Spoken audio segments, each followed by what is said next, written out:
दिसतं पण आपण बघत नाही. ध्येय माझं एक वेगळं होतं. पैसे कमवणं ध्येय नव्हतं. पैशाशी माझ्याशी कधीच नव्हतं. नाही, अजूनही नाही आहे. अटॅचमेंट नाहीच आहे. तर माझ्या लाईफमध्ये अशा खूप गोष्टी झाल्या आहेत जे मला पाहिजे ते मिळत नाही आणि सहज अरे हे काय. याच्यामध्ये चित्रकाराला चित्रकार म्हणून मान्यता कधी मिळते? माझे डायलॉग होतात माझ्या चित्रांशी, भांडणं होतात चित्रांशी, आणि जो उपाशी आहे तो सांगायचा माझं जेवण झालेलं आहे. जो स्ट्रगलर आहे तो म्हणतच नाही मी की उपाशी आहे. पण एक गृहस्थ असं मला भेटले आणि त्यांनी सांगितलं अरे हा प्रश्न तू कोणालाही विचारू नको, स्वतःला विचार, तू सर्वाईव्ह करू शकतो का. माणसाला दोन गोष्टी कळत नाहीत. एक, सुरुवात कधी करायची आणि थांबायचं. आणि कमिशन काम मी करत नाही, पण त्यांनी ह्या तारे जमीन परच्या पिक्चरने, आमिरने मला रडवलं आहे. मला घडवणारं मीच आणि माझे चित्र.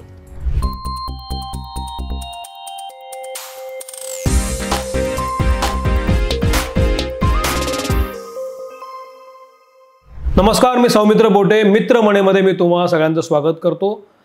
मित्रमणेमध्ये आज एपिसोड पार्टनर आहे U.Art.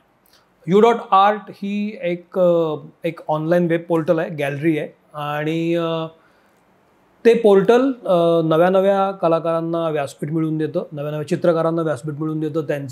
त्यांची चित्र तुम्हाला त्या वेबसाईटवर पाहता येतात आणि तुम्ही विकत घेऊही शकता.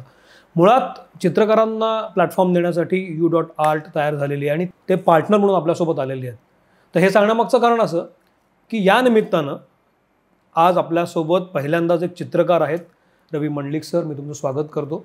आपल्या एपिसोडमध्ये वेगवेगळे पाहुणे येतात, पण चित्रकार कधी कोणी आलं नव्हतं, आणि मला आनंद आहे की तुम्ही या निमित्तानं आलात आणि एक आपलं चौकट पूर्ण झाली की चित्रकार पण आपल्याकडे आला. तुमचं स्वागत करतो. आमच्याकडे पाहुण्यांचं स्वागत आम्ही एक छोटीशी भेटवस्तू देऊन करतो की तुम्ही जो वेळ दिलात आमच्यासाठी, तर ती भेटवस्तू देतो. औपचारिकता पूर्ण झाली की मग आपण गप्पांना सुरुवात करू. पुणे कॉटन कंपनीकडनं एक छोटीशी भेट, आणि अश्मन पेबल्स कडून ही एक विशेष भेट. एक दिवा आहे जो तुम्हाला नंतर खूप आवडेल, तुम्ही नंतर पहा. छान छान. तुमच्या पॉडकास्टमध्ये मी बघितलंय. वाह, म्हणजे माझे पॉडकास्ट बघता हे ऐकून मला बरं वाटलं. हो हो. ओके. रवी मंडलिक चित्रकार म्हणजे कोण चित्रकार, असा प्रश्न कोणालाही पडू शकतो, कारण चित्रकार खूप सारे असतात. एका वहीच्या पानावर चित्र काढणारा पण चित्रकार असतो, आणि काही फुटांच्या कॅनव्हासवर चित्र काढणारा पण चित्रकार असतो. तर रवी मंडलिक कोण आहेत हे मी तुम्हाला सर्वसामान्य लोकांना कळेल अशा भाषेत सांगतो. तर काही वर्षांपूर्वी, साधारण 15-1 वर्षांपूर्वी, त्यांनी 2008 साली म्हणजे जहांगीरमध्ये एक चित्र प्रदर्शन भरवलं होतं, जहांगीर आर्ट गॅलरीमध्ये, आणि सरांचं प्रदर्शन तिथं होतं. सरांनी एक मोठं चित्र तिथं काढलं होतं. ते इतकं मोठं होतं, ते 10 फूट बाय 20 फूट इतकं मोठं ॲब्स्ट्रॅक्ट पेंटिंग होतं. आणि ते पेंटिंग काढल्यानंतर काही दिवसात ते विकलं गेलं, आणि त्याची किंमत 1.25 होती. ती किती होती सांगू शकाल का तुम्ही? त्याचा उल्लेख करणं गरजेचं आहे. गरजेचं नाही, त्यामुळे इतकी मोठी ती अमाऊंट होती. अर्थात ती कलेची किंमत होती. तर कसं असतं, चित्र जेव्हा किमतीत मोजले जातं तेव्हा ते पैशाची व्हॅल्यू होते. मी त्याच्यापासून अलिप्त राहतो. वा. आता तुमच्या लक्षात आलं असेल की रवी मंडलिक कसं व्यक्तिमत्व आहे. तर सर ॲब्स्ट्रॅक्ट चित्रकार आहेत, त्यामध्ये सरांचा खूप मोठा अनुभव आहे. सुरुवात करताना मला प्रश्न हाच पडतो सर की जनरली आपण जेव्हा इतकं मोठं चित्र लावतो, त्या 2008च्या किस्स्यापासूनच सुरू करतो की तुम्हाला इतकं मोठं चित्र काढावं असं वाटलं, मग ते तुम्ही ॲब्स्ट्रॅक्ट काढलं, आणि मग त्याचा पुढचा सगळा इतिहास आहे.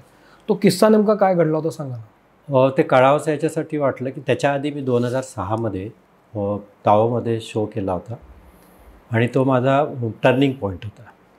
टर्निंग पॉईंट असा होता की त्याच्या आधी माझे जे चित्र होते ते एक सेंटर अलाईन असायचं, म्हणजे मेन फॉर्म सेंटरला असायचा, दोन्ही बाजूला असं डिव्हिजन व्हायचं, आणि ती सवय होती. तो ब्रेक नव्हता करता येत. त्याच्यासाठी मी तो सेंटरचा थोडासा तिरका कर सगळे प्रयत्न केले, पण ते होत नव्हतं तसं. आणि स्कीममध्ये पण मी रेड कलरपासून सुरू केलं, तरीही ते टर्सरी कलर, म्हणजे ते रेड राहत नव्हते, थोडे अर्थी कलरकडे ते यायचं. छान होते चित्र, मलाही आवडायचे, आणि जे माझं थॉट त्याच्या मागची प्रोसेस होती तेही त्यात यायची. पण सुरू करायचं मी रेडपासून, आणि मला हा नेहमी प्रश्न पडायचा की मला रेड वापरता येत नाही. तर ते करता येत नाही म्हटल्यानंतर मग त्याचा मागोवा आपण घेतो, तसंच ते होतं. आणि त्या दरम्यान एक माझा मित्र आहे, तर तो त्याचा टुरिझम आहे आणि तो चांगला फोटोग्राफर पण आहे, आत्माराम परब. तर तो मला नेहमी म्हणायचा, अरे लडाखला जाऊ यार रवी, चल. तर एकदा मग आम्ही ठरवलं की जाऊ. तर माझा एक मित्र, तो आणि मी त्याच्यासोबत गेलो लडाखला. लडाखला गेल्यानंतर तिथे जो मी निसर्ग अनुभवला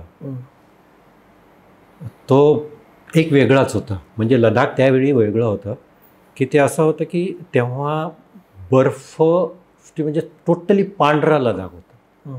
सगळे डोंगर पांढरे आणि मुंबईत आता इतके दिवस राहतो किंवा गावी पण तेवढं क्षितिज किंवा एवढा ओपन स्पेस बघून आणि एवढं. तर तो मला आत्माराम सांगत होता, म्हणे यावेळी तुला स्काय दिसलं नाही, कारण स्काय इथे एकदम ब्ल्यू असतं, बरं, क्लिअर असतं आणि खूप लांबचं क्लिअर दिसतं. तर ते मी ऐकत होतो, मी अनुभवलं नव्हतं. पण तिथे सगळं, कारण वर ढगाळ वातावरण आणि खाली पूर्ण बर्फ, तर त्याच्यामुळे सगळं. आणि हा जो बर्फ बघतोय मी, म्हणजे सगळा ग्रे. तर आम्ही 8-10 दिवस फिरत होतो तिथे. आणि तिथे ऑक्सिजनची पण कमी आहे 30%, आणि झाडांची पण फार कमी आहे, वाढ तिथे होत नाही. तर तिथे फिरत असताना एक हेमिस फेस्टिवलचा तिथे प्रोग्राम होता.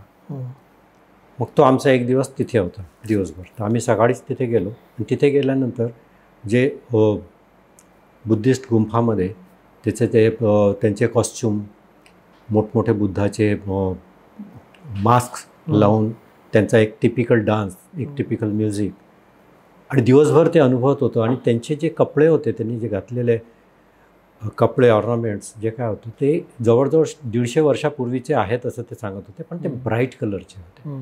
त्यात ग्रीन, ब्ल्यू, रेड, असे ऑरेंज, वेगवेगळे कलर, पण एकदम ब्राईट कलर. आता 8-10 दिवस मी नुसता ऑफ कलरमध्ये फिरत होतो, सगळं व्हिजन ऑफ होतं. आणि त्या दिवशी तिथे जे हॅमर झालं रंगाचं दिवसभर, त्याच्यामुळे टोटली बदललं.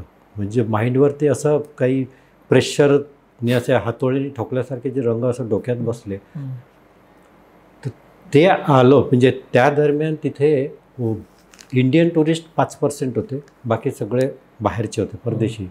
आणि जे 5% होते ते सगळे गव्हर्नमेंट ऑफिसर्स होते.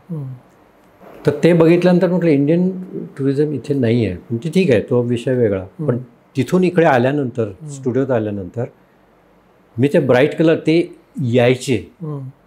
काही तर ते क्लिअर असे आकार पण फील व्हायचे मला, पण ते आकार दिसले की मी ते काढून टाकतो, मला नको असतं. कारण ज्या उद्देशाने आपण चित्र काढतो तो उद्देश बाजूला राहतो, बघणारा तो आकारच बघतो. तर ते मला आकार नको असतात चित्रात. म्हणजे असे क्लिअर आकार, जे ओळखीचे आकार ते नको असतात. आकार असतात माझ्या चित्रात, करेक्ट, पण त्याला असं ठरलेले नसतात. ते मी प्रयत्न करत होतो. पण तरी त्यात 2-3 महिने माझे गेले. आणि नंतर जे चित्र झाले ते एकदम ब्राईट कलरचे झाले. आणि तेव्हाही मी असे 5 foot by 10 foot, 5 foot by 5 फूट असे भरपूर कामं झाले. आणि त्याचा तो शो होता जहांगीरला. ओके, जहांगीरला नाही, तावोमध्ये. आणि तो सक्सेस पण झाला, म्हणजे एकदम सक्सेस झाला. दुसऱ्या दिवशी तो शो सोल्ड आउट झाला. 3 लोकांनीच तो घेतला. पण त्याच्यानंतर तो शो झाल्यानंतर मला जहांगीरचं लेटर आलं. गॅप होती 11 महिन्याची. तर मग त्यात काय करायचं, मग ते बरंचसं होतं की काही स्कल्पचर करू. आता पेंटिंग आपण 3 फूट बाय 3 फुटापासून 5 फूट बाय 10 फुटापर्यंत काम केलेलं आहे. तर अजून तेच काय करायचं एवढं लोक, असं चालू होतं. मी खूप इन्स्टॉलेशन हे ते सगळं डोक्यात खूप यायचे विचार. आणि त्याच्यानंतर जे मी रेंडरिंगसाठी जो एक खेळ करतो, तर मला वाटलं याला नाही सोडायचं, आपल्याला यातच काम करायचं आहे. बाकी इन्स्टॉलेशन करणारे, स्कल्पचर करणारे आर्टिस्ट आहेत आणि त्यात त्यांनी खूप वेळ पण दिलेला आहे. तर चित्रात ती डेप्थ यायला पाहिजे. तर जे आपण व्यवसाय तर त्याला ते कंटिन्यू आपल्याला करायला पाहिजे. तर मग त्या उद्देशाने मी गेलो. म्हटलं आता हे तर झालं, तर लडाखला आपण गेलो होतो, करेक्ट, तिथून चेंज झालं, तर परत एक लडाखला चक्कर मारू का. मी आत्मारामला फोन केला. आणि तेव्हा मला वाटतं ऑगस्टच्या आसपास मी काही गेलो. आणि तिथे क्लिअर होतं सगळं. वा, म्हणजे तिथे बर्फ नव्हता, जो काही होता थोडाफार होता. सगळे स्टोन, तिथलं खनिज जे काही आहे पँगॉंग लेक बघितला. पँगॉंग लेकमध्ये जवळ गेल्यानंतर तर असं वाटलं की अरे इथे काय पेंटिंग करत बसायची गरज नाही, कोरा कॅनव्हास बुडवला तरी चित्र होईल. एवढे त्यात कलर दिसत होते रेनबोचे, आणि सगळीकडे रेनबो, असं लांब कितीतरी किलोमीटर तुम्हाला व्हिजन क्लिअर असतं. आणि त्याच्यामुळे एक लाईटचे जे रंग आहेत ते सगळे असे त्यात दिसत होते, जसं आपल्याला रेनबो दिसतो ते रंग त्यात दिसायचे. ते मला खूप इंटरेस्टिंग वाटलं. मग म्हटलं आपण ह्या स्पेसवर काम करू शकतो. म्हटलं आता ह्या स्पेस किती मोठी आपण स्टुडिओत घेऊ शकू. तर म्हटलं जास्तीत जास्त मोठा कुठला साईज लावता येईल आपल्याला तो लावू. मग ठरवलं की ही स्पेस, हे विजन काहीतरी असं आपल्याला करायचं आहे की तिथे हे इम्प्रेशन त्यात आलं पाहिजे. त्याच्यासाठी ज्या हॉटेलमध्ये आम्ही थांबलो होतो तो मित्रच झाला होता लडाखचा, त्याला सांगितलं होतं की तुला यायचं आहे त्या दरम्यान शोच्या वेळी, आणि ते पेंटिंग बघून तुला फक्त बघायचं की तू काय प्रतिक्रिया देतो.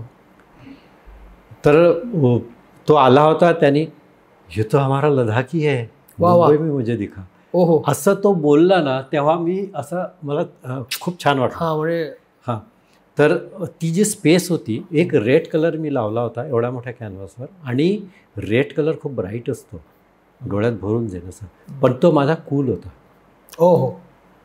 तो असा त्रास देणार नाही असा होता. आणि ते चित्र करताना म्हटलं म्युरल नको वाटायला, मोठ्या साईजचं आहे, म्युरलची साईज आहे, म्युरल नको वाटायला, चित्र वाटलं पाहिजे. मग किती जवळून जरी बघितलं तरी त्यात गंमत असली पाहिजे, लांबून बघितल्यानंतरही त्याची मजा आली पाहिजे. तर ते त्या चित्रात जवळजवळ आणण्यासाठी मला ते जेवढा वेळ होता तेवढा मी पूर्ण वापरला. वा, तुमच्या आत्ता बोलण्यातनं अनेक गोष्टी कळल्या. पैकी एक गोष्ट मला दिसते की हे का घडलं सगळं, तर तुम्ही ते बघितलं. येस, लडाख बघितला तुम्ही. दिसणं वेगळं असतं आणि बघणं वेगळं असतं. जरूर, तेच ते कारण आमच्या याच्यातलं ते फार बेस आहे. आम्ही कुठे बोलायचंही असेल तर दिसतं, पण आपण बघत नाही. एक्झॅक्टली. बघायचं कसं असतं? बघायचं असं, दिसणं म्हणजे आपण डोळे उघडले की दिसतं ते दिसतं. बघतो तेव्हा आपण आपलं माइंड वापरतो. बरं. म्हणजे पर्पजली बघणं ते येतं. तसाच आकार आणि रूप याच्यामध्ये फरक आहे. आता सौमित्र म्हटल्यानंतर माझा एकदम अनोळखी आहे, मी कधीच बघितलं नाही किंवा त्याच्याबद्दल काहीच माहिती नाही. तर जेव्हा मी बघेल तेव्हा त्याचा फक्त शारीर आकार बघेल, तो आकार झाला. बरोबर. पण जेव्हा सौमित्रबद्दल मला माहिती होतं की अरे ह्याचा पॉडकास्ट आहे आणि यांनी एवढं अचीव केलेलं आहे, ती अचिव्हमेंट जर त्या सौमित्रच्या नावाने जुळते तर तो त्याचा रूप आहे. हा फरक आहे. म्हणून हे दिसणं, बघणं, आकार, रूप हे, आणि ते रूप घेणं. आता मी जे आता पेंट करतो किंवा ते जे आता आपले 5 एलिमेंट्स आहेत त्यातलं मला जास्त आवडणारा पाणी आणि हवा, ह्या ज्या 2 गोष्टी आहेत हे आहेत, दिसत नाही. पाणी दिसतं पण त्याला आकार नाही आहे, रंग नाही आहे. पाणी काढायचं असेल कोणी तलाव काढेल, कोणी नदी काढेल, कोणी पॉटमध्ये काढेल, पण ते मग त्याचा आकार झाला, नदी झाली ती. करेक्ट. तो तलाव झाला. करेक्ट. मग त्याला पाणी नाही म्हणणार डायरेक्ट. करेक्ट. पाण्याने भरलेला ग्लास म्हटलं जाईल. करेक्ट. मग पाणी म्हणजे काय? आपल्या बॉडीत पण 80% पाणी आहे.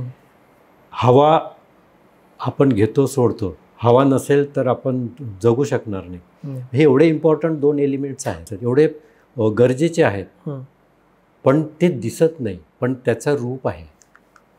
आणि ते रूप मी बघण्याचा प्रयत्न करतो, त्याचा फॉर्म काढणं. पण हे रूप आहे ना, हे सब्जेक्टिव्ह आहे. पुन्हा तुम्हाला जसं दिसतं तसं मला दिसायला तसं नाही. करेक्ट.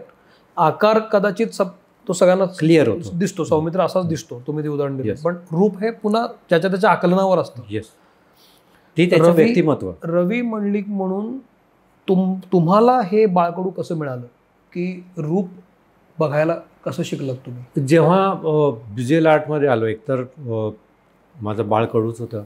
माझे बाबाच आर्टिस्ट होते, ड्रॉइंग टीचर होते आमचे, आणि सक्सेसफुल टीचर होते. त्याच्यामुळे टीचरचा जे गुण आहे, तर मी स्वतःला टीचर म्हणत नाही, पण माझा DNA टीचरचाच आहे. मी टीचरशिप पण केली, मला करायची नव्हती, मी केली. विद्यार्थ्यांशी जे रिलेशन होतं ते माझं बिलकुल तेवढंच असं घट्ट आहे. चांगलं आहे. विद्यार्थ्यांना जेवढं कॉलेजमध्ये पाहिजे ते जास्तीत जास्त मी देण्याचा प्रयत्न करायचा. मला युनिव्हर्सिटीकडनं जे काही ग्रँटेड प्रोफेसर होते त्यात सिनियर 2 होते आणि मी एक होतो ज्युनियरमध्ये, एवढं होतं. तरी पण माझं ध्येय होतं चित्र काढणं. बरोबर. आणि तो जेव्हा मी जॉब करत होतो किंवा आताही कुठला विद्यार्थी असेल तर त्याला फुलफिल जेवढा पाहिजे तेवढा वेळ मी देतो, कारण ते एक माझं काम आहे, कर्तव्य. हा एक भाग आहे. तुम्ही आता मूळचे कुठले? अंबेजोगाई नाही कुठले? अचलपूर, विदर्भातले. आता विदर्भातला एक मुलगा जेजेमध्ये येऊन काम करायला लागतो, फेलोशिप मिळवतो, इतक्या मोठ्या लेवलवर काम करायला लागतो. पण हे जे शिकणं आहे ना, माणूस बघायला कसं शिकतो? तुम्ही बघायला कसं शिकलात? मला एक किस्सा अजय दळवींनी सांगितलं. कोल्हापूरच्या अजय दळवींचे विशेष आभार मानले पाहिजेत, कारण त्यांनी मला अनेक गोष्टी तुमच्याबद्दल सांगितल्या. कारण तुम्ही दळवीजमध्ये पण जायचा, तर ट्रेनमधनं तुम्ही जात होता आणि ट्रेनमधनं एक तुम्ही खिडकीतनं काही गोष्टी बघत होतात असं मला सांगितलं. एक माणूस म्हणाला की हा माणूस बघतोय छान, हा मुलगा हा खूप छान बघतोय, याला बघू देत. आणि मग त्यांना तुम्हाला खिडकीची जागा दिली असं काहीतरी मला त्यांनी सांगितलं. तो एक इन्सिडेंट होता. तो काय किस्सा होता? तो इन्सिडेंट असा होता की त्या दिवशी त्या गृहस्थांनी मला रिअलाईज करून दिलं की मी काय करतो. काय किस्सा होता तो? असा होता की मी नेहमी गावी जायचं तर आमची रात्रीची ट्रेन असायची. तेव्हा एवढ्या ट्रेन नव्हत्या, जे कलकत्त्याला जाणाऱ्या होत्या त्याच होत्या. तर त्या असायच्या रात्रीच्या, आणि एकच होती गीतांजली एक्सप्रेस, ती सकाळी 6 वाजता आहे. तर मी एकदा ठरवलं, म्हटलं आपल्याला ह्या ट्रेनने जाऊया. हा जो घाट आहे, कसारा घाट वगैरे, आपण कधी बघितलाच नाही, किंवा जे काही आहे प्रदेश आपल्या गावापर्यंत कधीच बघितलं नाही. तर आज ते बघूया. ते बघायचं होतं मला, म्हणून मी तो प्रवास केला. त्यासोबत माझा लहान भाऊ होता. तर दिवसाचा प्रवास, आमचं रिझर्वेशन होतं, तर रिकामा असता कंपार्टमेंट. माझ्यासमोर एक गृहस्थ बसले होते. तर ते असं डिस्कशन करायचे. एक कोणी आले बिझनेसमॅन, त्यांच्याशी त्यांचं डिस्कशन चाललं होतं. त्याच्यानंतर ते उतरून गेले त्यांच्या स्टेशनला. दुसरं कोणी आलं, पॅकेजिंग करणारं होतं, त्याच्याशी बोलत बसले. असं 3 गोष्टी झाल्यात, वेगवेगळ्या विषयी ते बोलत आहेत. आणि मी तेव्हा त्यांना नोट केलं बाहेर बघता बघता की हा माणूस काय सगळ्या गोष्टीचं नॉलेज आहे. मग माझं लक्ष वेधलं त्यांनी. मग ते सगळं झालं. त्या दरम्यान परत स्टेशन आलं, एक गृहस्थ आला. तो मला म्हणतो ते माझी जागा आहे. तर म्हटलं ठीक आहे. तर मी हालायला लागलो. म्हटलं तुम्ही इकडे रिकामा आहे, इथं बसू शकत असाल तर बसा. तर नाही म्हणे, माझं ते आहे, तर तिथे मला बसायचं. म्हटलं ठीक आहे. मग मी असं बाजूला होतो, तेवढ्यात त्यांनी त्याला टोकलं. तू म्हणे तिथे बसून काय करणार आहे? तर म्हणे माझी जागा आहे, ती नंबर आहे. तर म्हणे हेही त्यांचीच जागा आहे, 2 बर्थ आहेत, माझंही आहे म्हणे. तर तुम्ही निवांत बसू शकता. आणि तुम्हाला काय करायचं? म्हणे झोपायचं आहे. तर झोपायचं तर वरचं रिकाम आहे, तुम्ही आरामशीर झोपू शकता, आमचंच आहे, आम्ही इथपर्यंत जाणार.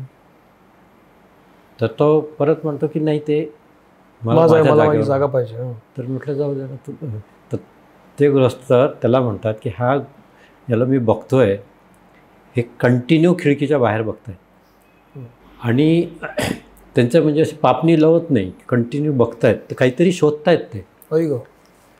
तर म्हणे त्यांना कशाला डिस्टर्ब करताय, असं त्याला समजून सांगितलं. मग त्याला काही समजलं नाही, पण कदाचित तर म्हणजे ठीक आहे असं काही आहे. तर तो वर गेला.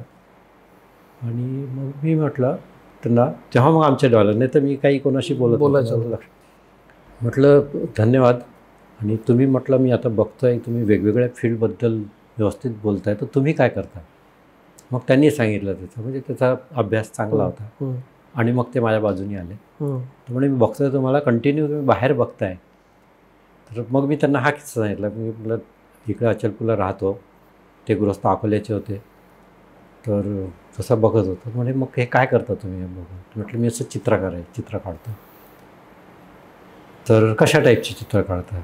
आता त्यांना चित्राबद्दल काही नॉलेज नव्हतं, पण मी जे एक्सप्लेन केलं त्याच्यानंतर की बाबा मी माझ्या स्टुडिओत असतो कंटिन्यू, म्हणजे हे मला आवडतं आणि ते करतो मी लहान. तर त्यांनी सांगितलं तुमचं मेडिटेशन ऑलरेडी होत आहे, तुम्ही हे मेडिटेट करताय. आणि तुमचं जे ध्येय आहे म्हणे हे एकदम सक्सेस होणार आहे, कारण एवढं पॅशन मी बघितलं नाही कोणात. आणि असं काय काय त्यांनी जे सांगितलं, मग मी माझे प्रश्न त्यांच्याशी इवन अकोला गाव त्यांचं स्टेशन येईपर्यंत माझा घसा कोरडा झाला प्रश्न विचारून. खूप प्रश्न होते आणि ते त्याचं सविस्तर उत्तर द्यायचे. आणि त्या दिवशी मला रिअलाईज झालं की मी करतो ते योग्य आहे बहुतेक. वा. आणि ते बहुतेक तर मी ठेवतोच तिथे, कारण अजूनही मी जे चित्र काढतो मला माहिती आहे की मला जे पाहिजे 100% ते मिळालं नाही, कदाचित मिळणारही नाही, पण माझे प्रयत्न ते चालू असतात. बघण्याचा विषय निघाला ना आपला, तर जनरली आपण जे बघत असतो ते आकारामध्येच असतं ना. पान, फूल, फळ, झाड, कुठलाही आकार घेऊनच येतं ते. मग ते आकार घेऊन बघितलेलं मग आपल्या डोळ्यात काय भरतं? तर रंग भरतं. ॲक्च्युली आकारात घेऊन येत नाही ते. बरं. आपल्याला सवय असतं. झाड बघितल्यानंतर ते पान आहे, ते झाड आहे हे आपल्याला माहिती आहे, म्हणून आपण त्या उद्देशाने त्याच्याकडे बघतो. त्याच्या पलीकडे खूप काही असतं. एक तुम्हाला छोटंसं उदाहरण, मी माझ्या एक इथे हॉटेल ओनर आहे, त्याच्या गावी तो मला घेऊन गेला होता, शिमोग्याला, कर्नाटकामध्ये. तर त्याची मोठी बाग आहे तिथे आणि खूप हिरवा प्रदेश होता. तर तिथे ऑक्सिजनचं प्रमाण एवढं आहे की त्याच्या सुपारीच्या झाडांवर असे डाग आलेले भरपूर फंगसचे. तर त्याचे मी क्लोजअप घेतले. खूप इंटरेस्टिंग होते टेक्स्चर. आणि जेव्हा त्याला ते स्क्रीनवर दाखवलं तो ये तो मैंने देखा ही नहीं, रोज तो देखता हूँ, ये तो फंगस आहे असंही लागतं आहे मुझे. पण त्यात असतं, खूप काही असतं, पण तिथे बघत नाही आपण. हाच बघणं आणि दिसण्यातला फरक आहे. म्हणून हे आता आपण दार उघडून बाहेर पडलो तर आपल्या आकारच आपल्याला ओळखीचे असतात, तेच दिसतात आपल्याला. बाकीचंही काही दिसत असते पण आपण ते नाही बघत किंवा त्याच्याकडे लक्ष नसतं. ही तुम्हाला सवय कुठे लावली अशी? ती आहे, उपजत आहे आधीपासून. हां. पण तुम्ही कधी चित्रकार म्हणल्यानंतर लोकांना प्लीज करण्यासाठी आपण काही चित्र काढायला लागतो लहानपणापासून? म्हणजे नाही करायचं, समज आल्यानंतर वेगळं आहे. नाही करायचं ना मी रिअलिस्टिक. मला काय माहीतच नव्हतं ना चित्र म्हणजे रिअलिस्टिक, याच्या पलीकडे काही माहितीच नव्हतं. माझे बाबा पण चित्र काढायचे तर ते रिअलिस्टिक, पोर्ट्रेट कर, लँडस्केप कर किंवा असे काही देखावे कर. मग हे कसं तुमच्याकडे आलं? हे बघता बघता आणि करता करता आपसुकच मला ना तुमच्यामध्ये उगीच एक बंडखोर चित्रकार दिसतो. म्हणजे चांगल्या अर्थानं नाही की हे झुगारून देऊन आपण मला काहीतरी हवंय शोधण्याची वृत्ती असते. मला माझ्या चित्रांनी घडवलं आणि मी स्वतः पण मला घडवणारं मीच आणि माझे चित्र. मी जेव्हा मुंबईत शिकायला आलो तेव्हा असं स्ट्रगल होतं, म्हणजे ऐपत नव्हती शिकायची, पण ते ध्येय होतं शिकायचंच, काहीतरी करायचं आपल्याला, चित्र काढायचं आहे आणि त्यासाठी प्रयत्न होते. मग ते बाकीच्या दुय्यम गोष्टी वाटायच्या मला. आणि आता लक्षात येते की ते एक जगणं होतं, जे स्ट्रगलचं पिरियड होतं तो एक जगणं प्रकार होता आणि ते छान होतं. तर ते मला अजूनही जगावं असं वाटतं आणि तसा माझा प्रयत्न असतो. म्हणून माझं चांगलं झालेलं चित्र एखाद्या वेळी मला कधी वाटलं की अरे नाही याच्यात हे असायला पाहिजे, तर ते मी पुसण्याची माझी हिंमत आहे. हां, पुसतो मी. असे खूप किस्से आहेत. एक फ्रेम करून चित्र द्यायचं होतं, त्याचे पैसे पण आलेले होते, त्यावर मी टचेस केले, चित्र बिघडवलं आणि त्याला फोन करून सांगितलं की असं असं झालं आहे, मी आता ते चित्र नाही देऊ शकत. तोही तेवढाच होता समजदार, आर्ट लवर होता म्हणून. तर तो म्हणतो ठीक आहे होईल तेव्हा दे. ते अजून झालं नाही दिलं मी. आणि तसंच एक आर्किटेक्ट होता, त्याच्यावर काही माझ्या शोमधून चित्र घेतले होते आणि त्याच्यानंतर असा फोन आला की मला अजून 5 चित्र पाहिजे. मी म्हटलं आता नाही आहेत, झाल्यावर देईन. तर म्हणे तुम्ही प्रोफेशन आहे तुमचं तर प्रोफेशनल वागा ना. म्हटलं मला नाही वागता येत. ते संबंध तुटलं. त्या आर्किटेक्टचं नाव खारेघाट. जनरली आपण जेव्हा मुंबईत येतो, तुम्ही म्हणालात की ऐपत नव्हती आणि मग त्यातून स्ट्रगल असतो. सर्वसाधारणपणे अशा स्टेजमध्ये आपल्याला पैसे हवे असतात ना जगण्यासाठी, मग आपण लोकांना हवं ते द्यायला लागतो. तो मोह पण असतो म्हणा किंवा ती गरज पण असते. अशा वेळेला मग तुम्ही कसं मॅनेज केलं? ॲक्च्युली कसं आहे, मी प्रत्येक गोष्ट म्हणजे जे बघणं किंवा ऑब्झर्वेशन जे आहे हे करतच होतो आणि मला माहिती नव्हतं हे फील्ड काय आहे. म्हणून फील्डमधले जे सक्सेसफुल लोक आहेत त्यांना मी बघायचं आणि त्यातले बरेच सक्सेसफुल लोक त्यांची इच्छा एक असायची आणि करत ते वेगळे असायचे आणि मग त्यांच्या बोलण्यातून लिखाणातून ते यायचं. तर तेव्हा मी नोट करायचं की ही चूक आपण नाही करायची. म्हणून मी प्रत्येक गोष्टीला प्रत्येक वेळी प्रॉपर वेळी ब्रेक देत गेलो. आता मला जॉब करायचा नव्हता, टीचरशिप करायची नव्हती, कारण मी टीचरचं लाईफ बघितलं. माझे वडील टीचर होते. तर तेव्हा आमच्याकडे जे काही गोष्टी यायच्या ते सगळं उधारीवर यायचं आणि आम्हाला लाज वाटायची. ते म्हणजे राशनच्या दुकानात जायचं आणि सामान आणायचं. आणि ते आता माझे टीचर सक्सेसफुल टीचर होते आणि त्यांचा मान पण खूप होता. त्याच्यामुळे आम्हाला दुखावलं कोणी नाही, पण फार गिल्ट वाटायचं. असं का? म्हटलं हे आपल्या लाईफमध्ये नाही झालं पाहिजे. आपल्याकडे जो पैसा असेल, जे काही आहे ते नगद घ्यायचं, उधारीवर काहीच घ्यायचं नाही.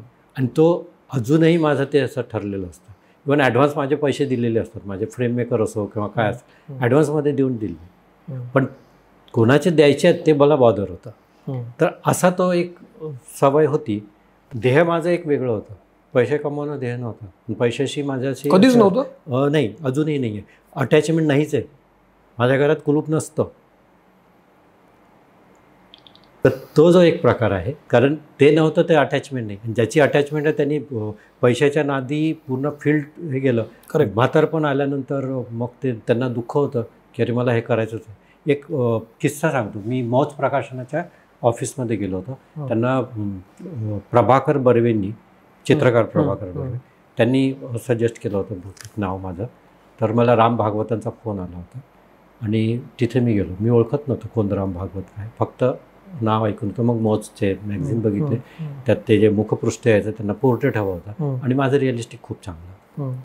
तर ते करायला म्हणून मी तिथे गेलो. तर तिथे राम भागवत बसलेले आणि त्यांच्या बाजूला समोर दोघं गृहस्थ बसले होते. दोघे साहित्यिक होते. बहुतेक त्यातला कोणी सिनियर चित्रकार असेल तर मला माहिती नाही, पण चित्रकारांशी त्यांचं. तर त्यांची चालू होती एन.एस. बेंद्रे आणि रवी परांजपे यांच्याशी तुलना चालू होती. रवी परांजपेला दुःख आहे की मला आर्टिस्ट म्हणून मान्यता का नाही, मी एन.एस. बेंद्रेपेक्षा चांगलं चित्र काढतो. पण एन.एस. बेंद्रेला पूर्ण चित्रकार म्हटलं, त्यांना कमर्शियल आर्टिस्ट म्हणून. तेव्हा माझे चाहते होते हे दोघेही. व एन.एस. बेंद्रेबद्दल तर मला तेवढी माहिती नव्हती, म्हणजे अमरावतीला शिकत असताना. पण यांचे जे.पी. सिंगलच्या मागेचं बॅकग्राऊंड हे करायचे रवी परांजपे. त्याच्यामुळे त्यांचे जे रेघोट्या किंवा फिगर मला खूप आवडायचे, म्हणून ते माझे आयकॉन होऊन गेले होते तेव्हा. आणि नंतर काही दिवसांनी रवी परांजपे आणि मी असं सोबत मांडीला मांडी लावून जेवायला बसलो. मला माहीत नाही ते रवी परांजपे. तर जेव्हा माझी ओळख करून दिली तेव्हा मी एकदम हात जोडले त्यांना, म्हटलं असं असं. तर तेव्हा त्यांचा रिप्लाय हा आला, अरे तू पण मला कॅलेंडर आर्टिस्ट म्हणतो. तर हे मला सगळं आठवलं आणि म्हटलं अरे हां, हे दुःख आहे काहीतरी. तर ते त्यांच्या लिखाणातून पण येतं. तर हे का म्हटलं, मग ह्या गोष्टी आपल्याच्याने नको व्हायला. ॲक्च्युली मी जे मला काही फील्डबद्दल माहिती नव्हतं. मी ॲडमिशन घ्यायला आलो होतो. मला कुठल्या आमच्या प्रोफेसरने सांगितलं की तू टेक्स्टाईल कर, तिथे तुला पैसा मिळेल जास्त. मी टेक्स्टाईलसाठी ॲडमिशन घ्यायला आलो. तिथे मला मिळणार नव्हती, कारण माझे पर्सेंटेज फारच कमी होते. आणि मग कमर्शियलमध्येही शक्य नव्हतं. तर सुदैवाने मला पेंटिंगमध्ये ॲडमिशन मिळाली. आणि त्या क्लासमध्ये गेल्यानंतर म्हटलं अरे मला हेच तर शिकायचं होतं. तर माझ्या लाईफमध्ये अशा खूप गोष्टी झाल्या आहेत की जे मला पाहिजे ते मिळत नाही आणि सहज अरे हे काय असं झालेलं आहे. एकदा मी जे सोडून चाललो होतो की आता ऐपत नाही आपण नाही शिकू शकत याच्यापुढे, किती इच्छा असली तरी. आणि निघत असताना मी जस्ट बघायला गेलो की निदान आपला इथला रिझल्ट तर बघून जाऊया. त्या क्षणी अनंत बौलेकर म्हणून आमचे प्रोफेसर आहेत होते म्हणजे त्या दरम्यान. तर ते धावत माझ्या मागे आले, अरे तुला शोधत होतो, कुठे आहे तू फर्स्ट क्लास फर्स्ट आहे, सेकंड जो आहे त्याच्यात आणि तुझ्या 10%चा फरक आहे. 10% म्हणजे खूप झाले ह्यूज. हां, तर म्हणे तुला का शिकायचं नाही असं मी ऐकलं आहे. म्हटलं हो, कारण पुढे काहीच चान्स नाही. कारण मी एका प्रोफेसरला विचारलं होतं, तर त्यांनी सांगितलं की नाही काही नाही, जॉब लागणार नाही काही नाही. तर म्हटलं मग मी काय करू, कारण खर्च पण खूप लागतो, माझी ऐपत नाही आहे आता. तर म्हणे आम्ही तुम्हाला शिकवतो, कपडे घालून येऊ शकतो. म्हटलं हा ड्रेस आहे. तर म्हणे ते पण पाहिजे तर आम्ही देऊ, पण तुझी शिकायची इच्छा असेल तर. म्हटलं मला शिकायची खूप इच्छा आहे. त्या क्षणी बदललं. आणि मी राहिलो आणि मी सगळ्यांचा लाडका विद्यार्थी पण ठरलो. फेलोशिप पण मिळाली मला. फायनल इयरला जो आता MFAचा क्लास चालतो तो क्लास मला एकट्याला वापरला होता. मॉडेल वेगळे माझ्यासाठी बसायचे. डीन संध्याकाळी आणि काय दिवसभर काम केलं तर कॉलेज ओपन करून रात्री तास पर बघायचे, दुसऱ्या दिवशी मला सांगायचे की त्यात काय करायचं आहे. हे डीन परब, वसंत परब. तर असे शिक्षक पण होते प्रेम करणारे, आणि त्यांनाही माझी धडाडी जाणवत होती की हा काय करतो, हा काहीतरी करेल. जेव्हा माझा फायनल इयरचा सक्सेस, मला गोल्ड मेडल आणि 2-3 अवॉर्ड त्यावेळी जे काही अवॉर्ड होते ते सगळे मला मिळाले, तर प्रोफेसर एंदेनी पहिल्यांदा मला लेक्चर दिलं होतं की पेंटिंग काय आहे आणि पेंटिंग किती इम्पॉर्टंट आहे, कमर्शियल पण आहे. मग सगळ्या फील्डचं त्यांनी पूर्ण उदाहरणासकट मला सांगितलं. आणि मोठ्या मोठ्या कंपनीत व्हिज्युअलायझर म्हणजे पेंटरच असतात. तर मग माझा धीर बसला आणि मी ते केलं.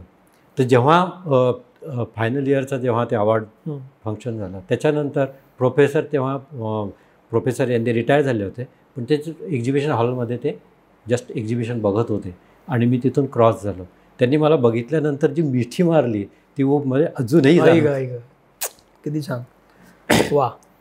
ते म्हणजे सक्सेस झालं, मी जे थांबवलं तुला त्याचा सक्सेस झाला. बापरे. याच्यामध्ये चित्रकाराला चित्रकार म्हणून मान्यता कधी मिळते, म्हणजे हे चित्रकार म्हणून मान्यता आता कसं आहे माहिती आहे, एक चित्र काढलं तरी तो चित्रकार होतं. आणि मी आज इतके वर्ष काम करतो तरी मला लाज वाटते की चित्रकार आहो का आपण चित्रकार आहोत का. अजून मला प्रश्न पडतो की मला जमलं आहे का. कारण जेवढं काम त्यात गेलं ते डेप्थ एवढी आहे, एवढं अगाध आहे आतमध्ये की आपण करू तेवढं कमी. जे आकार मी शोधतो आहे, जे रूप शोधायचे आहेत खूप आहेत, ते अजून असे गवसत नाही. ज्यात ती जे आपल्या बॉडीमध्ये एक आपली हालचाल होते किंवा जे एक जिवंत नमुने आहेत, तुम्ही आहे, मी आहे, निसर्गातले झाडं पानं आहेत, प्राणी आहे, पक्षी आहे, पाण्याखालचं सगळं जग आहे. तर हे जे आहे, हे जे सगळं चालतं ह्या 5 एलिमेंट्समुळे. याच्यात जीव आहे, एक डिवाईन पॉवर आहे, ती एनर्जी आहे, ती दिसत नाही, अदृश्य आहे ती ताकद. पण मग ते फिलिंगवरून थांबतं.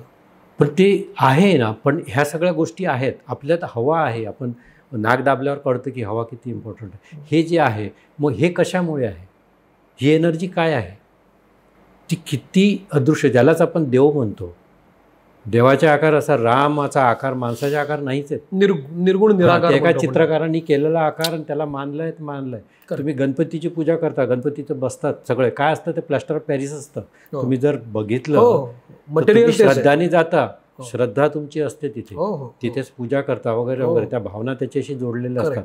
पण ते मटेरियल काय असतं, देव का असतो, दगड असतो. तो देव नाही आहे.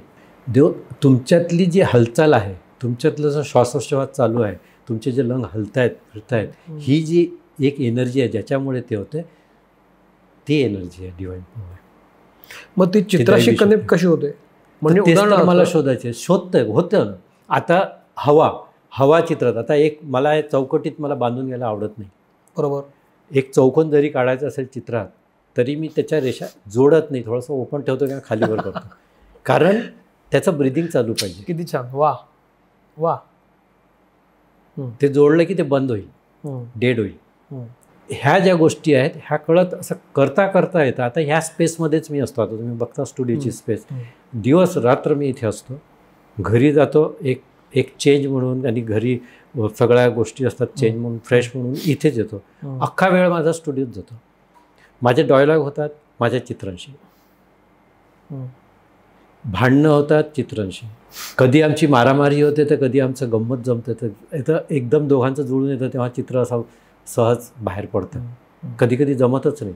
तो एक सांगतो, मी एक सांगतो, तो काहीतरी आकार देतो. कारण मी हे जे निसर्गाचे आकार हे मला घ्यायचे आहेत, तर मला टेक्स्चरमध्ये थोडंसं ॲक्सिडेंटल रिझल्ट त्याच्यामध्ये घेतो. आता ते करताना मी काही वापरतो, तेव्हा मला प्रोसेसमध्ये माहिती नसतं की मी काय करतो. प्रोसेस मला नाही सांगता येणार एकदम क्लिअर की याच्यासाठी मी हे केलं ते केलं. आता एक असा इन्सिडेंट सांगतो. मी एका एक्झिबिशनमध्ये गेलो होतो आणि तिथे काही ज्युनियर चांगला काम करणारे, ज्याचं चांगले फेमस आहेत, ते दोघेही भाऊ असं म्हणतात, सर आमचं चित्र बघायला या. मग बघायला गेलो. त्यामुळं कसं वाटलं सर? म्हटलं छान आहे, वॉटर कलर वगैरे चांगलं करतात. त्यामुळे आम्ही तुमचे खूप चाहते आहोत. तुमचा कॅटलॉग बघून आम्ही कलर स्टडीचा अभ्यास करतो तुमच्या चित्रांवरून. तुम्हाला हसायला आलं. कलर स्कीम मला अजूनही समजत नाही. कुठल्या रंगाच्या शेजारी कुठला रंग लावला तर चांगला दिसेल मला नाही समजत. पण चित्र प्रोसेस चालू असताना त्याला कुठल्या इंटेन्सिटीचं पाहिजे, कुठला टोन पाहिजे, कुठलं कलर लागेल ते आपोआपच होतं ते प्रोसेस. पण मग त्या क्षणी फिलिंग महत्त्वाचं ठरतं का कलरपेक्षा? फिलिंग म्हणजे ते प्रोसेसच आहे. तेव्हा मी नसतोच. बरं. आणि काम सुरू होतं तेव्हा जेव्हा मी स्टुडिओत आलो तर मी खूप असा टाईमपास करत असतो. चहा बनवेल किंवा साफसफाई करत बसेल किंवा कोपरा साफ करेल किंवा ब्रश क्लीन करत बसेल, काहीही करेल मी. गाणे ऐकत बसेल, गप्पा मारत बसेल असं. आणि चित्र बघतो. लक्ष माझं चित्राकडे असतं. आणि ते बघत असताना कुठला क्ल्यू कुठल्या क्षणी येईल काही सांगता येत नाही. त्या क्षणी मग कधी मी सुरू काम केलं. मला एका वेळी जेवणाची वेळ झाली होती. मी जेवण टेबलवर घेतलं, ठेवलं आणि असा बघत बसलो. काहीतरी गरम करायला ठेवलं आणि मी सुरू झालो. मला माहिती नाही असं ते. मग त्याला कधी थांबतो हे मला सांगता नाही येत. म्हणून मला कोणी जर सांगितलं की मला 1 महिन्यात हे चित्र पाहिजे असायचं, मला गॅरंटी नसते की मी करू शकेल की नाही. कदाचित 2 दिवसात पण होऊन जाईल, नाही तर काही होणार नाही. जनरली आपण मग कुठलीही कला ही वे ऑफ एक्सप्रेशन आहे असं म्हणतो आपण. आपल्या मनातले विचार येतात ते आपण व्यक्त करत असतो. कलाकार म्हटल्यानंतर आपली एक विचारसरणी असायला पाहिजे. विचारसरणी म्हणजे कुठली अशी विशिष्ट म्हणत नाही मी, विचारांची पद्धत. तर तशी चित्र यायला लागतात. तर तुम्ही तुमच्या वाचनामध्ये असेल तत्त्वज्ञान आहे का, किंवा तुम्ही असं कुठले विचारसरणी घेऊन बसता का लिहित चित्र काढता? काय होतं, मी जेव्हा शाळेत जायचं, माझं गाव तिथे 2 नद्या आहेत आणि शाळेत जाताना एक नदी क्रॉस करून जावं लागेल. आमच्या मातीचे घर आणि तिथे वाड्या इन द सेन्स म्हणजे त्याला बागायत म्हणतो आपण, असं माझ्या मामाचेच होते. तर खूप वेळ माझा याच्यातच जायचा. जे कंपाऊंडचे झाडाचे सीताफळ तोडून ते पिकवायचे कसे, तर तिथेच माती खड्डा करून ठेवायचं, राहायचं, झोपायचं तिथे, खेळायचं त्या मातीत. हां. आणि मग त्यांची जी लागवड आहे त्या झाडांची वाढ कशी होते, त्यांचे काही प्राणी असे गाई म्हशी होत्या. आम्ही झोपायचं, पण माझा मामा आणि मी त्या गोठ्यात झोपायचं आम्ही दोघं. असं धमाल, असं म्हणजे असं जे काही लहानपण असतं गावरान ते अनुभवलं. मी बैलगाडी चालवली आहे, मी जनावर चारायला न्यायचा.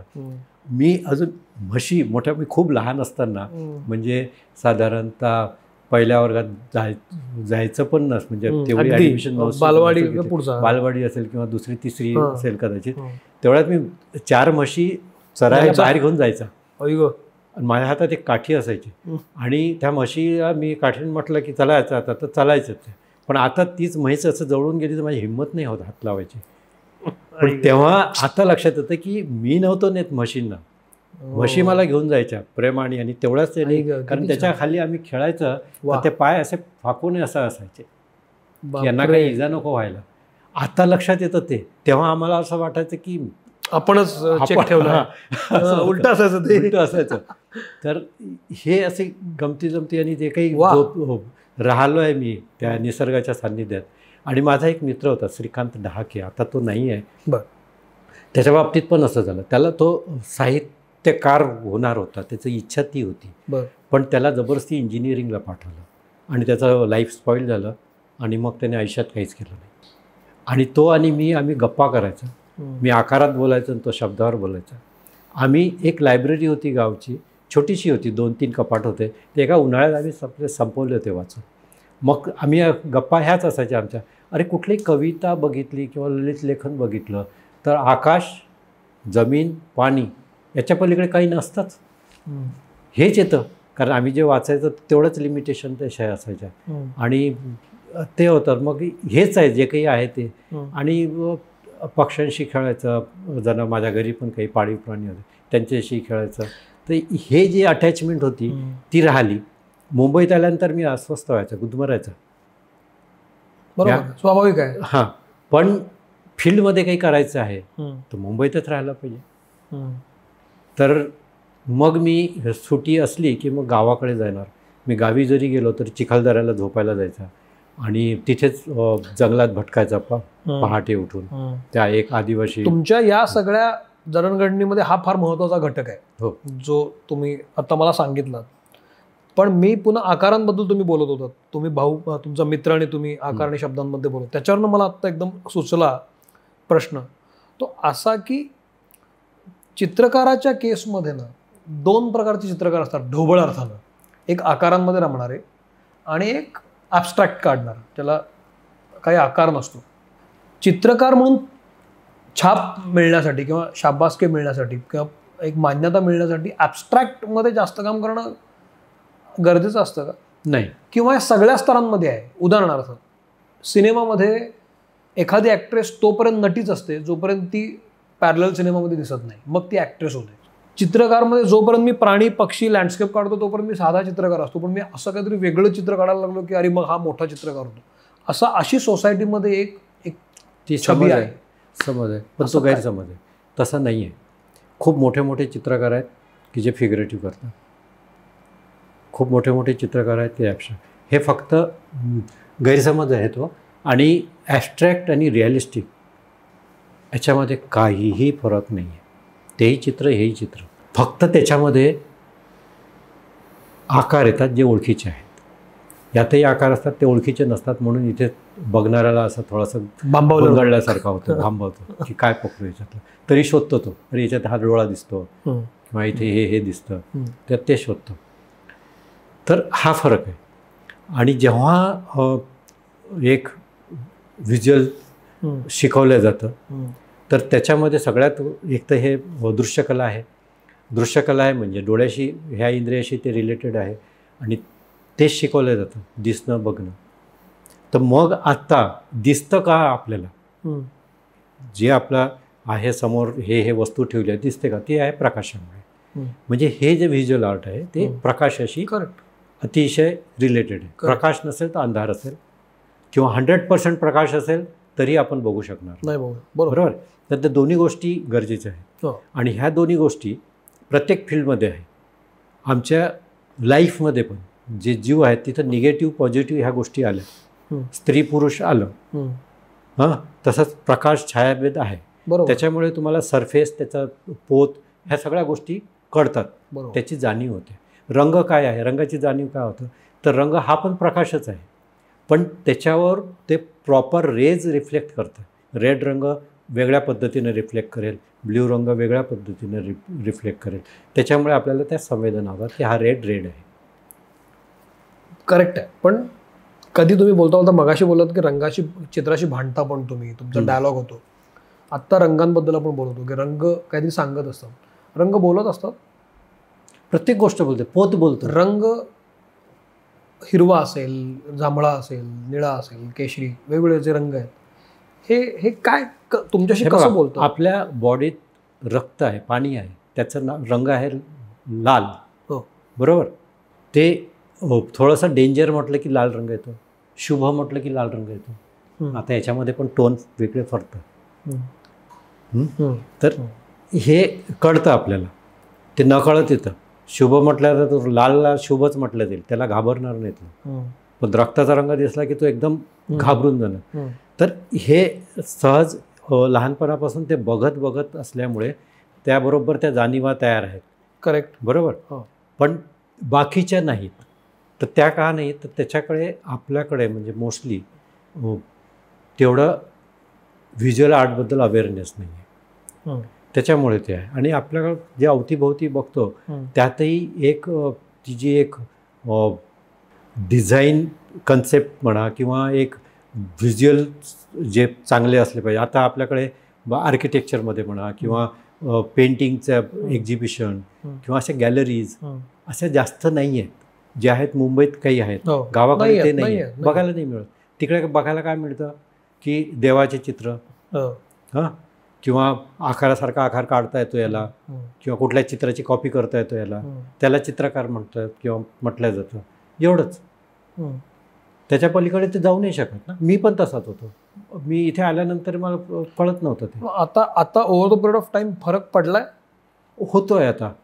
होतोय. कारण आता जो एक सोशल मीडिया आहे त्याच्यामुळे सगळ्याच विषयावर फरक पडला आहे. सगळ्यांना बसल्या जागी सगळं बघता येतं.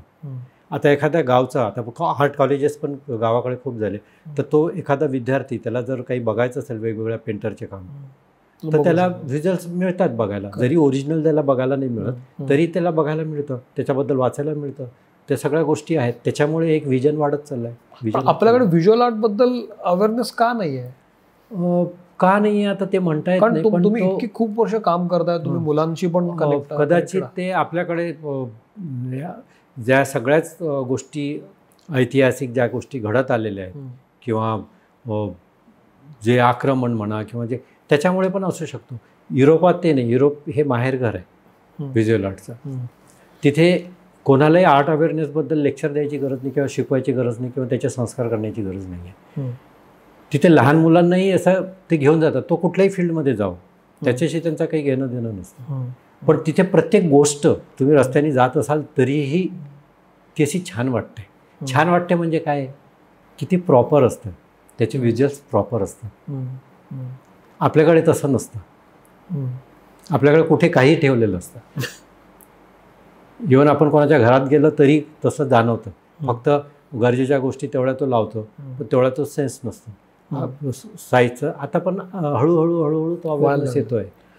तर याच्यामध्ये मी हा का विचारलं, तर आता ह्या आपण जो आता एपिसोड करतो त्याचा एपिसोड पार्टनर U.Art आहेत. तेही अशा पद्धतीची गॅलरी घेऊन येतात की ज्यांना अपकमिंग जे आता इमर्जिंग जे आर्टिस्ट आहेत त्यांच्यासाठी त्यांनी ती एक व्यासपीठ ओपन करून दिलं, उघडून दिले. तुम्हाला असं वाटतं की अशा प्रकारची जर ॲक्टिव्हिटी घडली तर फरक पडेल? खूप फरक पडेल. खूप फरक पडेल आणि तो पडायला पाहिजे. जास्तीत जास्त व्हिज्युअल आर्टबद्दल कोणी काही ॲक्टिव्हिटी करत असेल किंवा त्याच्यासाठी काही करत असेल तर त्याच्यासाठी माझी काही मदत लागत असेल किंवा मी काही त्याच्यात करू शकतो तर माझा कधीही त्याला म्हणजे पॉझिटिव्ह थिंकिंग असतं, व्हायलाच पाहिजे ते. तर त्यासाठी हा एपिसोड पण आपला घडला होता. तर हे व्हायलाच पाहिजे. ॲक्च्युली ते गरजेचं आहे. आणि जेवढं तो अवेअरनेस म्हणजे लोक बघायला लागतील, बघणं हे जसं लोकांना कळेल अरे हे चांगलं आहे हे, तर जेव्हा ते आपोआप कळायला लागेल तर नॅचरली फरक पडेल. आपल्या मुलाखतीची सुरुवातच अशी झाली की पैसे काय मॅटर करत नाही, कला महत्त्वाची. पण आत्ता जर आपण आजच्या काळामध्ये जोडलं, आता आपल्यासारखे अनेक चित्रकार आहेत ज्यांना चित्रकार म्हणून करिअर करायचं आहे, जे आत्ता घरात चित्र काढतात की ज्यांना बाहेर यायचं आहे. अगदी म्हणजे लाईन ड्रॉइंगपासनं आकारामध्ये चित्र काढणारे असतो किंवा ॲबस्ट्रॅक्टमध्ये चित्र, सर्व प्रकारचे चित्रकार. पण आपल्याकडे अजूनही कोणी मुलांना तू मोठे मोठे चित्रकार हो असं सांगत नाही. आपल्याकडे अजूनही डॉक्टर, इंजिनियर आणि आता व्हेरियस फील्ड्स असतात, पण चित्रकार, शिल्पकार हे कोणी म्हणत नाही. शिल्पकार आपण आता सोडून देऊ. हे असंच होत आलं आहे कारण आपण या कलेकडं पैसे कसे मिळतील म्हणूनच पाहत असतो काम. ही मानसिकता कशी ब्रेक होईल, कसं याच्याशी साधर्म्य कसं म्हणजे ताळतम्य कसं साधायचं? पैसा खरंच गरजेचा आहे. कारण बाहेर पडलो तर पैसे लागतात. हां, पैशाशिवाय शक्य होत नाही. सर्वाईव्ह करणं कठीण आहे. ते लागतातच. पण मला माझं पॅशन आहे चित्र काढणं आणि पैसे ही गरज. करेक्ट. तर याचा बॅलन्स जर माझं पॅशन मला ठेवायचं आहे तर त्यातून मी मार्ग काढायला पाहिजे आणि तो मी काढेल आणि मी काढलेला पण आहे. तो असा मी सुरुवातीला जेव्हा शिकत होतो, शिक्षणही मी माझ्या काही कमिशन काम, कोणाचं पोर्ट्रेट करून दे, कोणाला काही पाहिजे, कोणाचं गणपतीचं डेकोरेशन करायचं आहे तिकडे जा, काही करायचे काम. हां, पैसे थोडेफार मिळायचे त्यातून आणि त्याच्यात मी माझं मटेरियल आणायचं. वा, ओके. याच्यात मी माझं पूर्ण कॉलेज केलं.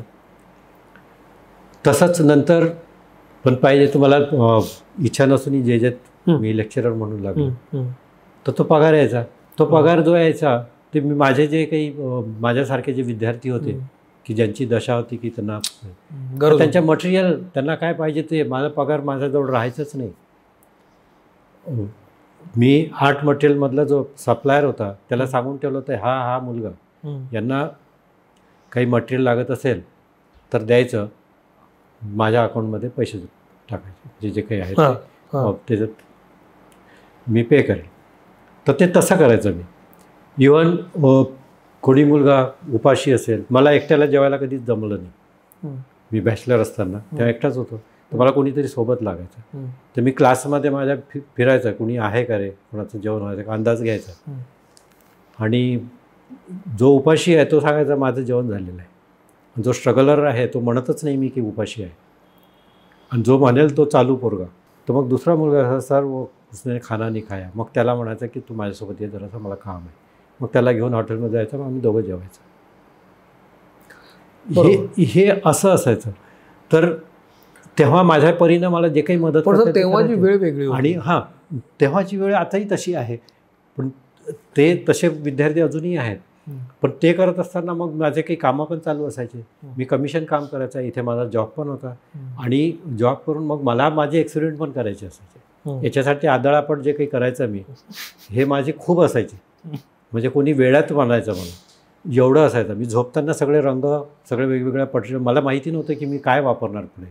वॉटर कलरपासून, वॉटरप्रूफ इंकपासून, पेस्टल, ऑइल कलर सगळं घेऊन झोपायचं. की एखाद्या वेळी असं वाटलं, लिंक लागली की अरे हां असं काम करायला पाहिजे, तू उठून करता आलं पाहिजे. हां पण ते व्हायचं नाही, कारण ते प्रॅक्टिकल वेगळं आणि स्वप्न बघणं वेगळं.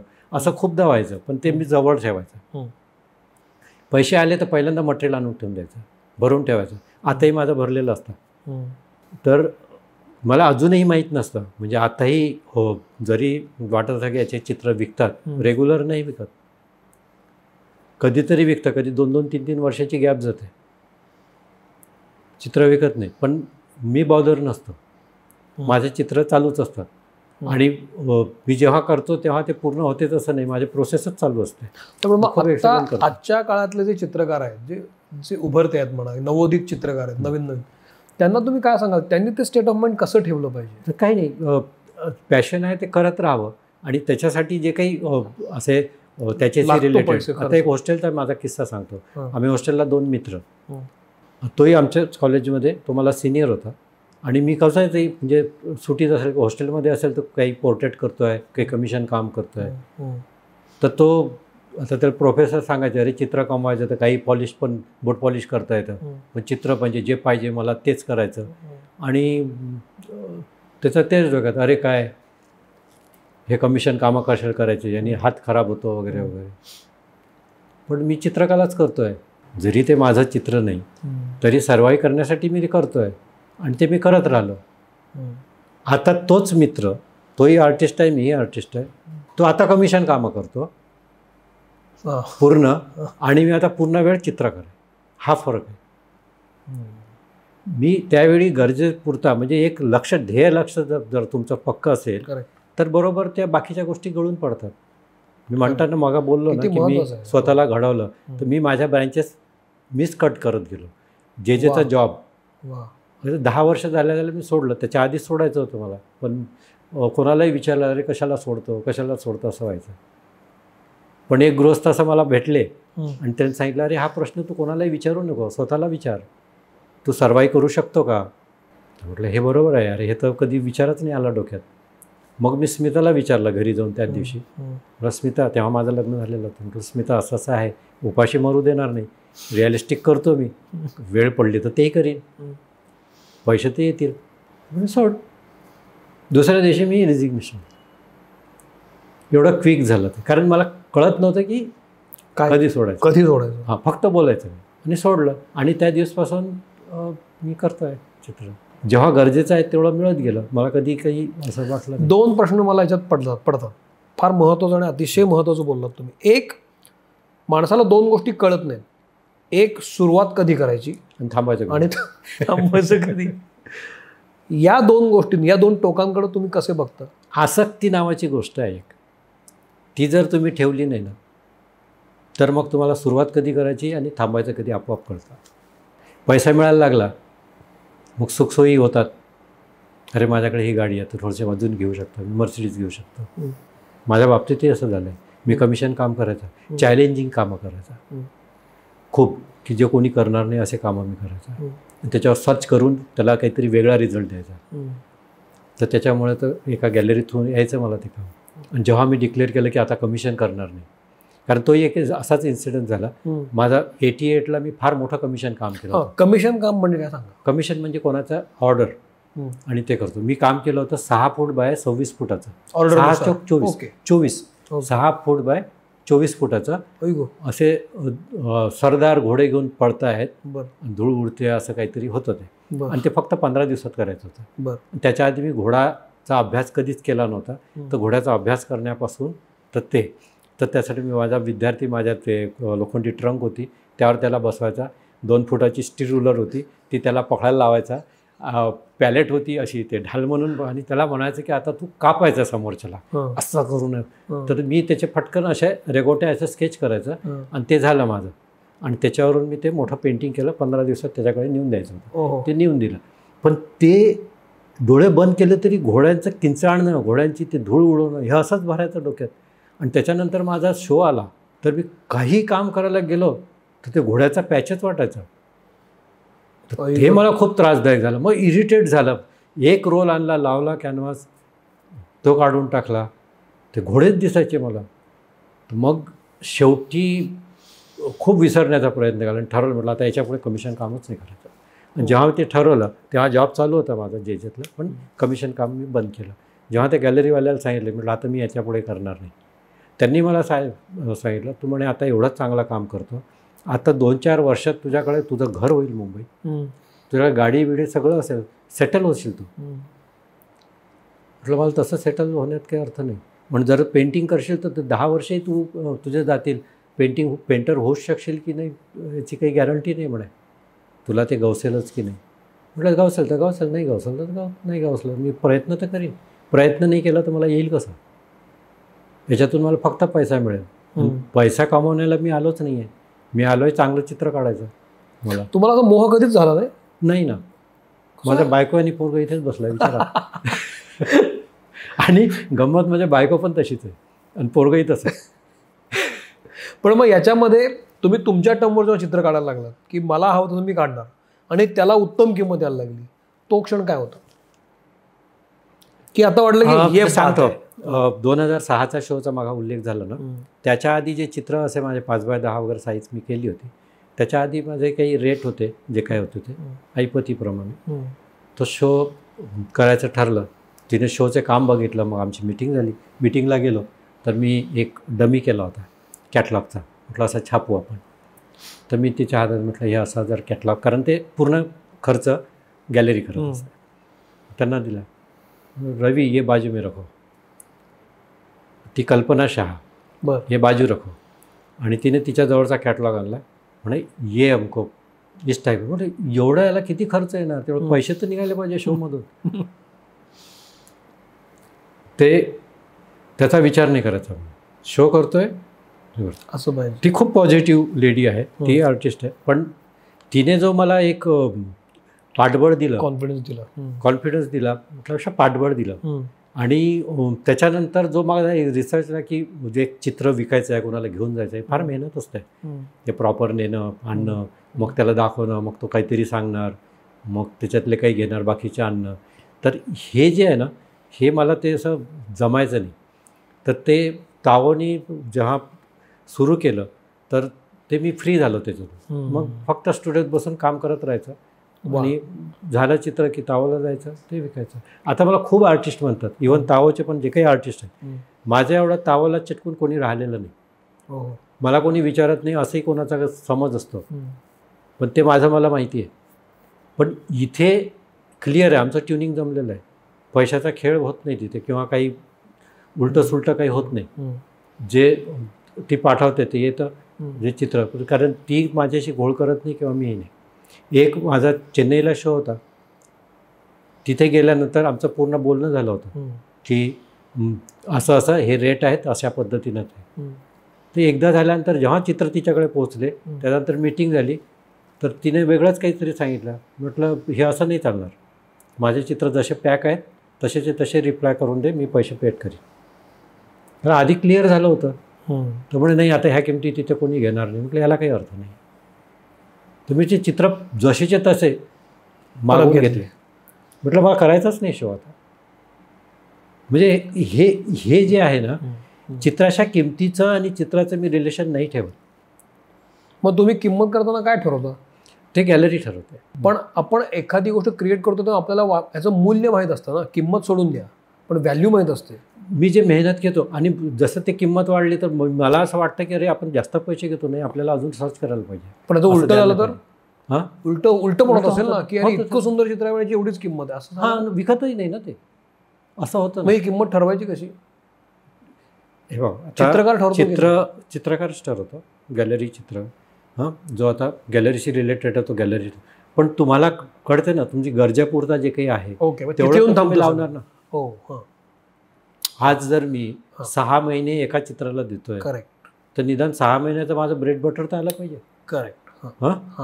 तेवढं तर आलं पाहिजे. म्हणून अपेक्षा, आसक्ती हे जास्त ठेवायच्या नाही. जेवढं आहे लिमिटमध्ये ते ठेवून ते मिळतं आपोआप.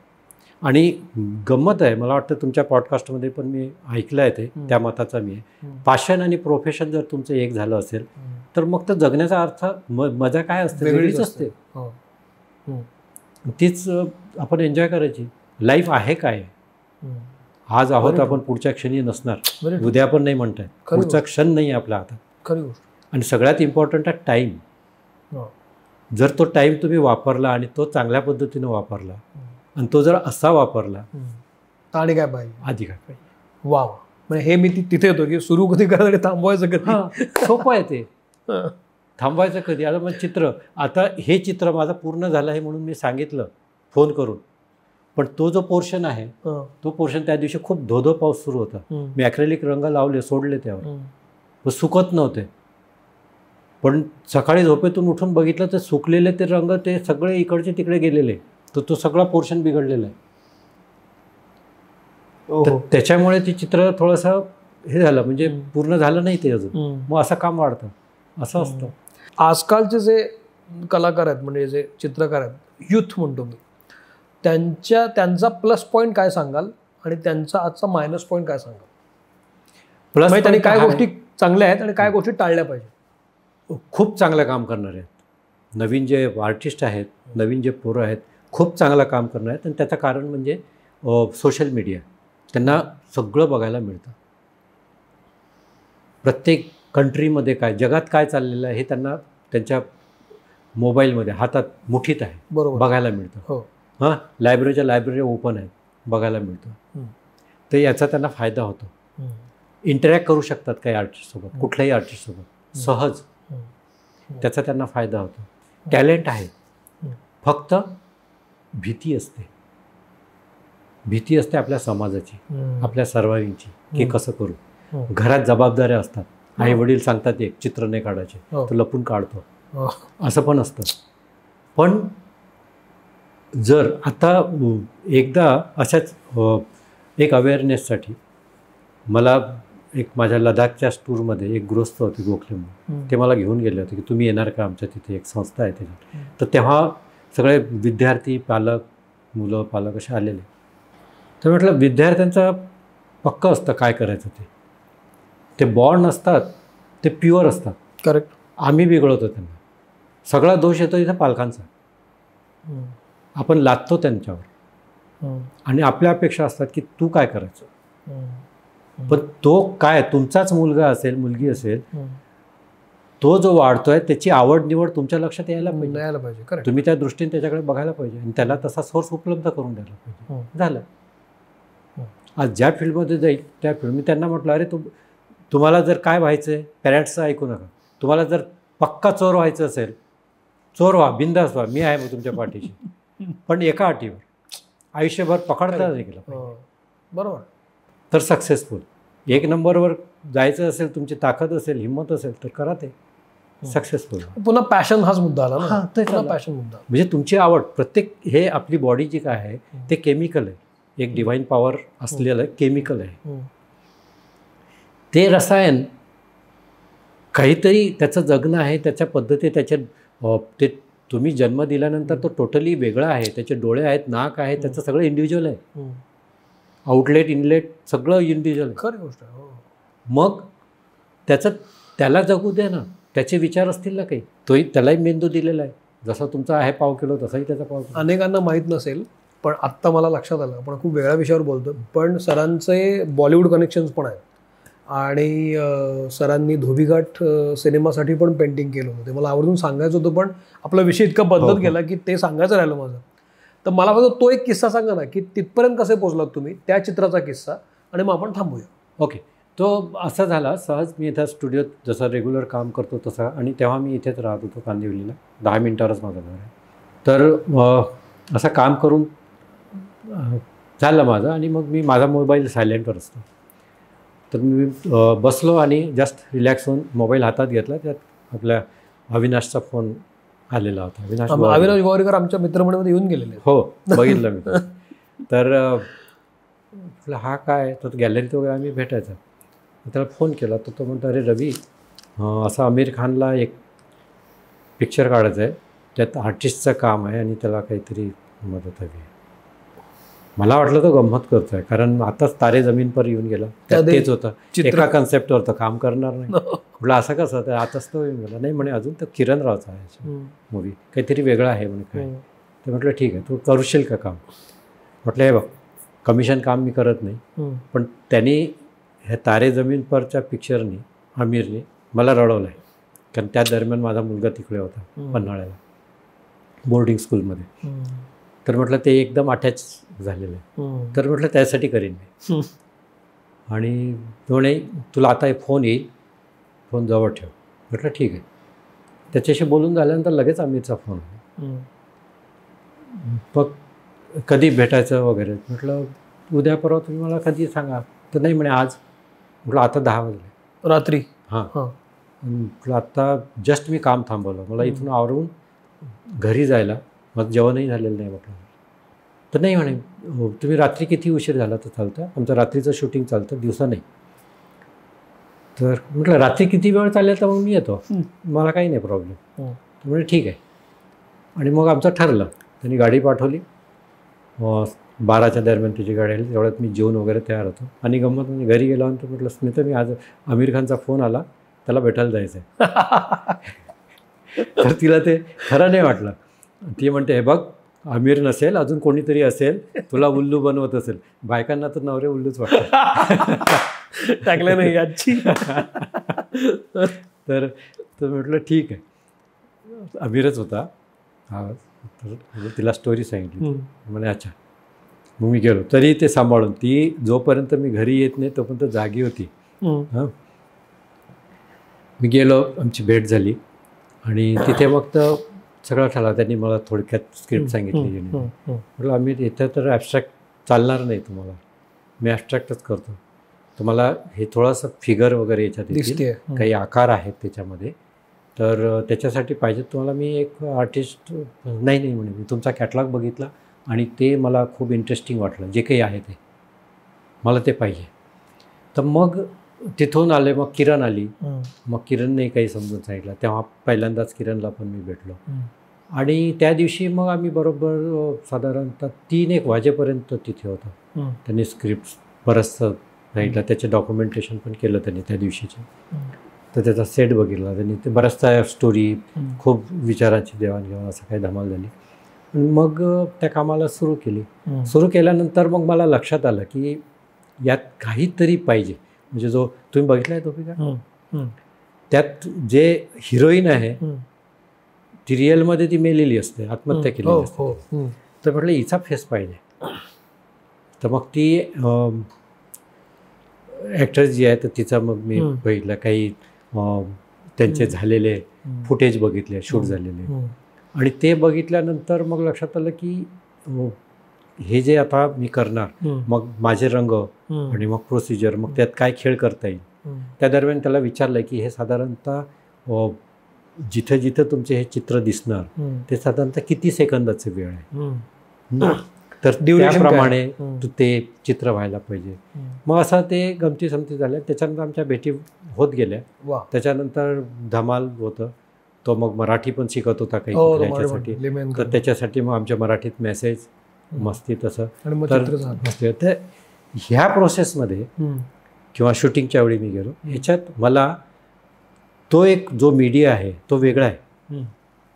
म्हणजे दिसते आपल्याला स्क्रीनवर, त्याच्या मागची मेहनत किती असते हे मला तेव्हा लक्षात आलं, म्हणजे बघायला मिळालं जवळून. आणि हे पण हिरो किंवा डायरेक्टर आपण जे म्हणतो तर त्यांची किती मेहनत असते, किती ते असं त्याच्या मागे लागून त्याच्यासाठी किती स्ट्रगल करतात प्रत्येक गोष्टीसाठी, छोट्या छोट्या गोष्टीसाठी, ते मला जवळून बघायला किती हार्डवर्क करतात ते. वा वा. हे बघितल्यानंतर मला खूप रिलेटेड वाटलं. म्हणजे चित्र आता एका स्पेसमध्ये बसून मी करत राहतो, चित्र दिसतं लोकांना, तसंच तेही धडपडत असतात, स्क्रीनवर व्हिज्युअल्स दिसतात त्यांचे. वा. हां, तर हे जे आहे, मग आमच्या ज्या मीटिंग होत गेल्या, एक दिवस त्याच्याकडे जेवायला त्यांनी नेलं होतं. मग छान ती रात्र कनेक्शन झालं. हां, तर त्या दिवशी आमचं डिस्कशन पण व्हिज्युअल आर्ट आणि हे फिल्मचं. तर मी त्याला विचारलं की तुला याच्यातलं काय आवडतं, शूटिंगमधले हे जे शूट आहे किंवा कुठला भाग एडिटिंग आहे, की त्याच्यातलं नेमकं काय आवडतं. तर म्हणजे मला एडिटिंग आवडतं. अच्छा. आणि एडिटिंग खरंच रवंत करण्यासारखं आहे. हां, आणि त्यात किती टाकायचं आणि किती त्यातलं काढायचं ते कंपोज करण्यासारखं आहे. करेक्ट. हां, तर हे कुठलीही कला म्हणा तर ती कुठेतरी एक त्याचे नाड जोडलेली असते. करेक्ट. हां, आणि ती संस्कृती आहे. करेक्ट. वा वा वा. शिक्षण आता हे दिलं जातं किंवा शिकवलं जातं. संस्कृती हे शिकवलं नाही जात. ही अशी म्हणजे ती असते, ती तुमच्यात येते. वा. तर हा प्रकार आहे. तर त्याच्यासाठी आपल्याकडे अवेअरनेस नाही, मग आपला निघाला ना, त्याच्यामुळे आपण कुठेतरी संस्कृतीमध्ये भरकटलेलो आहे. मला असं वाटतं की यातून म्हणजे आता तुमचा एपिसोड मी करतोय, यातून तुम्ही अनेक लोकांपर्यंत जाल, तुमच्यासारखे अनेक चित्रकार काम करत असतील, ते जास्तीत जास्त लोकांपर्यंत जाणं गरजेचं वाटतं मला. आणि हे त्याचं एक माध्यम आहे. म्हणजे मला आवर्जून आभार मानावेसे वाटतात की U.Artचे, की या एपिसोडचे ते पार्टनर आहेतच, पण अशा निमित्तानं ती गॅलरी अनेकांना ओपन होती आहे. ऑनलाईन प्लॅटफॉर्म आहे तो, आणि ते लोकांपर्यंत पोचलं पण जातं. यातून समज वाढेल बघणाऱ्यांची, आणि हे काम मला महत्त्वाचं वाटतं. तर तुम्ही आवर्जून मित्रमंडळमध्ये आलात आणि तुमच्यातला छोटासा एक कोपरा माझ्यासमोर रिकामा केला, त्याबद्दल खरंच मनपूर्वक आभार. हा एपिसोड कसा वाटतो मला जरूर सांगा, कारण पहिल्यांदाच आपण एका चित्रकाराशी बोललो आहे. त्यामुळे मला एपिसोड कसा वाटतो जरूर सांगा. मी सोशल मीडियावर आहे, सरही आहेत इन्स्टावर, तर सांगा आणि इतरांनाही सांगा. तर मी इथं थांबतो. भले ते घडो. Thank you sir. नमस्ते.